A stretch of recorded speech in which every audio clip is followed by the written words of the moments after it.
আসসালামু আলাইকুম। Giants moms kitchen থেকে আমি জায়ানের মা আজকে নতুন আরেকটি রান্নার ব্লগ ভিডিও নিয়ে আসলাম। আজকে আমি রান্না করব মজাদার সরষে ইলিশ। আজকে সরষে ইলিশটা আমি সরষে বাটা এবং সরিষার তেল দিয়ে রান্না করব। সরিষার তেল দিয়ে রান্না করলে সরষে ইলিশটা দারুণ মজা হয়। আমি যেভাবে রান্না করব, প্রথমে আমি সরিষা নেব, পেঁয়াজ কুচি নেব, ইলিশ মাছ, সরিষার তেল, সরিষাটা বেটে নিয়েছি এবং পেঁয়াজটাও বেটে নিয়েছি, কাঁচামরিচ নিয়েছি। প্রথমে আমি কড়াই দেব। কড়াই গরম হলে আমি পরিমাণ মতো সরিষার তেল দিয়ে দেব। সরিষার তেলটা পরিমাণ মতো দিতে হবে।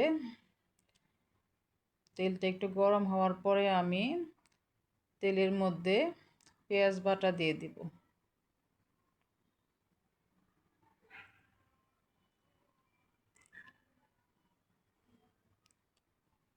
পেঁয়াজ বাটাটা দিয়ে আমি নেড়ে দিব। নেড়ে একটু তেলের মধ্যে পেঁয়াজ বাটাটাকে আমি একটু ভেজে নিব।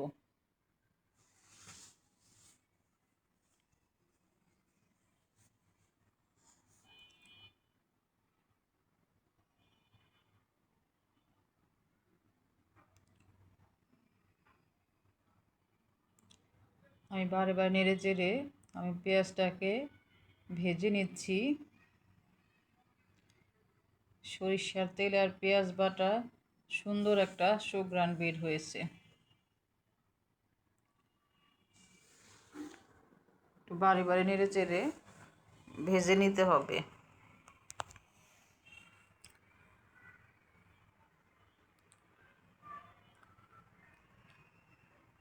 আমি স্বাদ অনুযায়ী লবণ দিয়ে নিব। লবণ দিয়ে আবার একটু নেড়ে দিব আমি।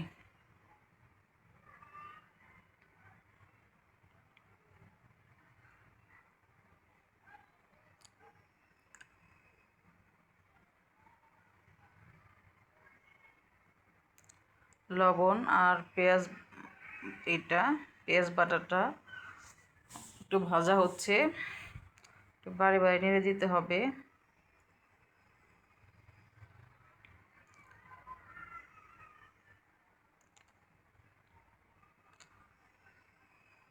আমি এখানে মরিচের গুঁড়া, হলুদের গুঁড়া দিয়ে দিলাম। অল্প একটু পানি দিয়ে নেড়ে ভালো করে আমি এই মশলাটা কষিয়ে নিব।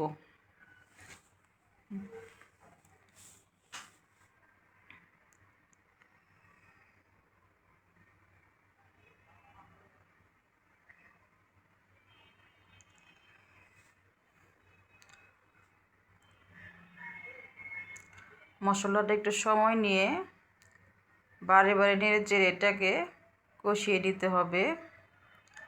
মশলাটা যদি ভালো মতো কষানো হয় তাহলে রান্নাটা মজা হয়, দেখতেও সুন্দর হয়, সুন্দর একটা সুঘ্রাণ হয়।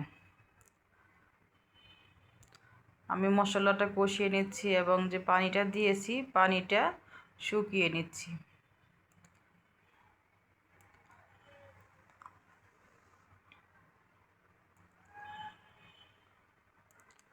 মশলার পানিটা শুকিয়ে তেলটা উপরে চলে আসছে।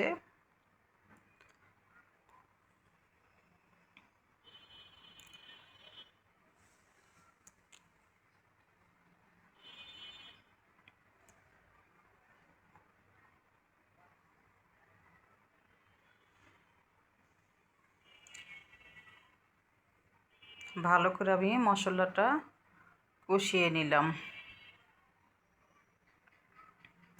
এর মধ্যে আমি এখন সরিষা বাটাটা দিয়ে দিব। সাথে আমি একটু পানি দিয়ে দিব। পানি দিয়ে সরিষা বাটাটা মিলিয়ে নিয়ে মশলার সাথে ভালো করে আবার আমি নেড়ে চেড়ে দেব। ভালো করে নেড়ে দিয়ে আমি আবার এই সরিষা বাটাটাও মশলার সঙ্গে সুন্দর করে কষিয়ে নিব।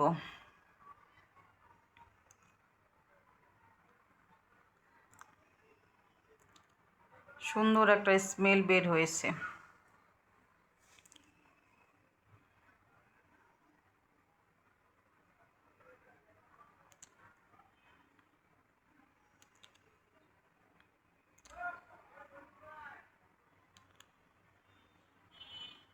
মশলাটা সরিষাটা আমি ভালো মতো কষিয়ে নিচ্ছি, বারে বারে নেড়ে দিচ্ছি। বারে বারে নেড়ে এর জন্য দিতে হয় যাতে নিচে লেগে না যায়।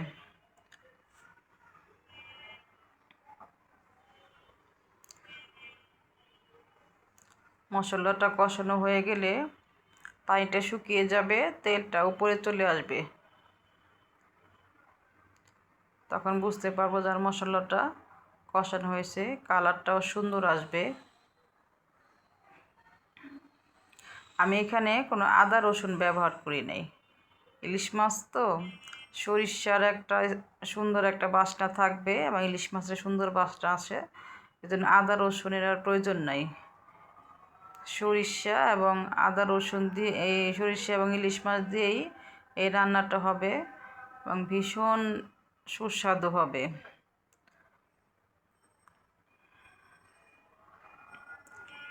আমি এবার পানি দিয়ে দিলাম। আমি পানি দিয়ে একটু নেড়ে দিব। এর মধ্যে আমি ইলিশ মাছগুলো সুন্দর করে দিয়ে দিব। ইলিশ মাছগুলো আমি দিয়ে দিচ্ছি।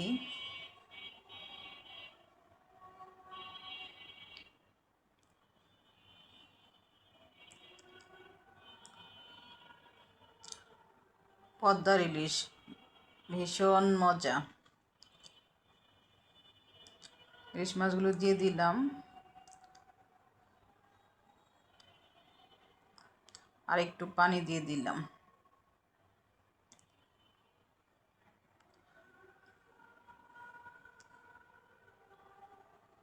একটু নেড়ে দিলাম। ইলিশ মাছটা একটু ভালো মতো নেড়ে মশলার সঙ্গে মিশিয়ে দিলাম। কয়েকটা কাঁচামরিচ দিয়ে দিলাম।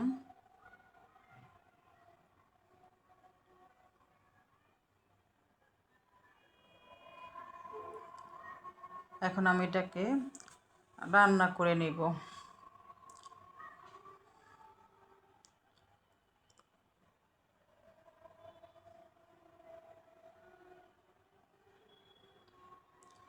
কিছুক্ষণ পর পর আমার ভিডিওতে দেখানো মতো করে একটু ঝাঁকি দিয়ে নেড়ে দিতে হবে।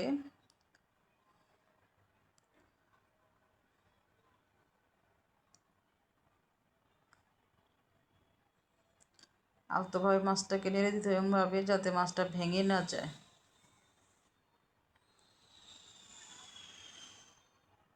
সাবধানে বুঝে বুঝে একটু একটু করে নেড়ে দিতে হবে। একটু ঝাঁকি দিয়ে নিলেও সুন্দর হয়, কারণ নিচে লেগে যায় না।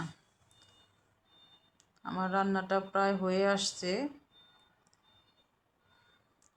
পানিটা শুকিয়ে কমে আসছে, গ্রেভিটা ঘন হয়ে আসছে। সর্ষে, ইলিশ মাছ আর সরিষার তেল সুন্দর একটা সুঘ্রাণ বের হয়েছে। আমি দেখতে অনেক লোভনীয় হয়েছে, খেতে দারুণ মজা হবে। আর রান্নাটা শেষ হয়ে গেছে, এখন আমি এটা নামিয়ে নিলাম। আপনাদের ভালো লাগলে একটা লাইক কমেন্টস করবেন এবং শেয়ার করে দেবেন আর ট্রাই করবেন, দারুণ মজা।